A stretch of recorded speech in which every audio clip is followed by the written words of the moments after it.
On May 19, 1977, Colleen Stan began a journey. She was 20 years old, living in Oregon. She planned to hitchhike to a friend's birthday in Northern California. For young people then, it was common. The day felt bright and full of promise as she waited by the road. She did not know her life was about to change in a terrible way. A blue van pulled over. Inside were Cameron Hooker, his wife Janice, and their baby. They seemed like a friendly family. They offered Colleen a ride. Feeling safer because a woman and child were present, she accepted. For a short while, the conversation was normal, and everything seemed fine. Then the atmosphere shifted.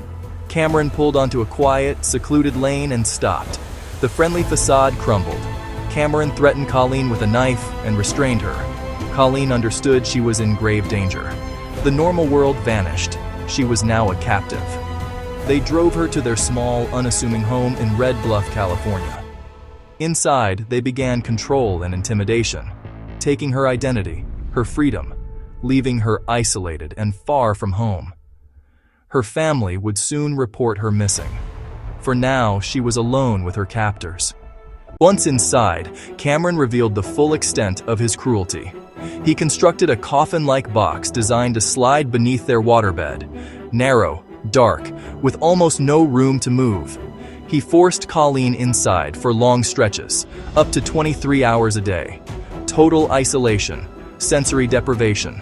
The box became her world and a tool of psychological torture. Life in captivity ran on a routine of fear and control. Cameron claimed a secret group, the Company, was watching. He warned that any escape would bring harm to Colleen and her family. They were lies, but she had no way to know.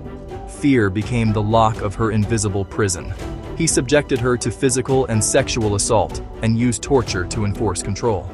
He made her sign a so-called slavery contract, his self-made claim of ownership. It deepened her hopelessness, meant to make her believe there was no way out. Janice participated, yet was also controlled. Her role complicated, sometimes cruel, sometimes briefly compassionate.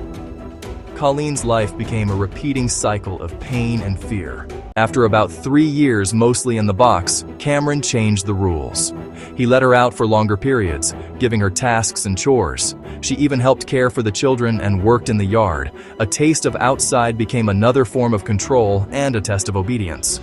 Cameron watched and reinforced the company's supposed surveillance. He took Colleen out, introduced her as Kay, the live-in nanny. No one questioned it.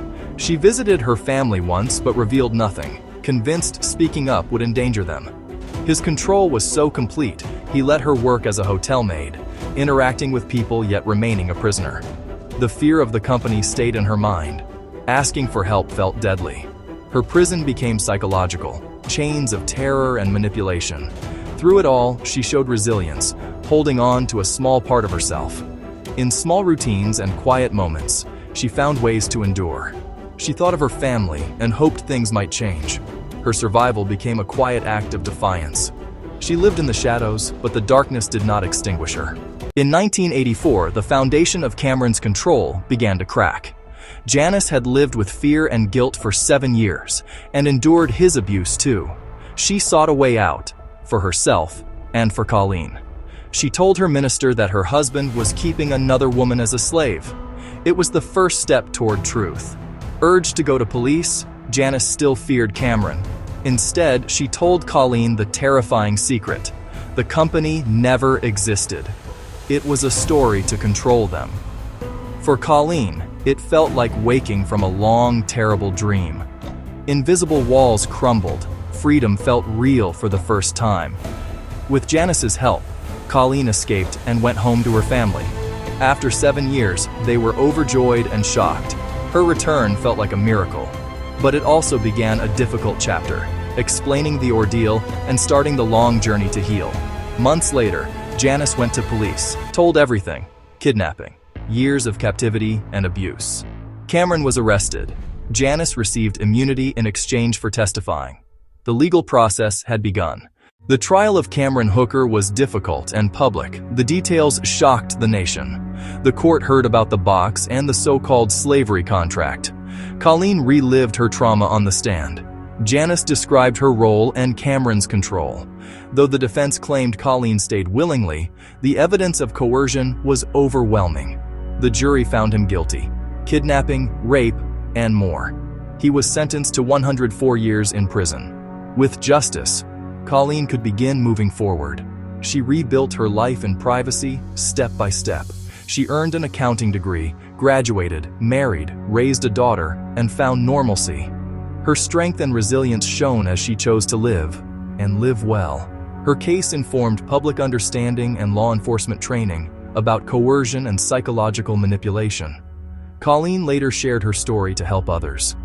It is a hard story, but one of survival, hope, and enduring power.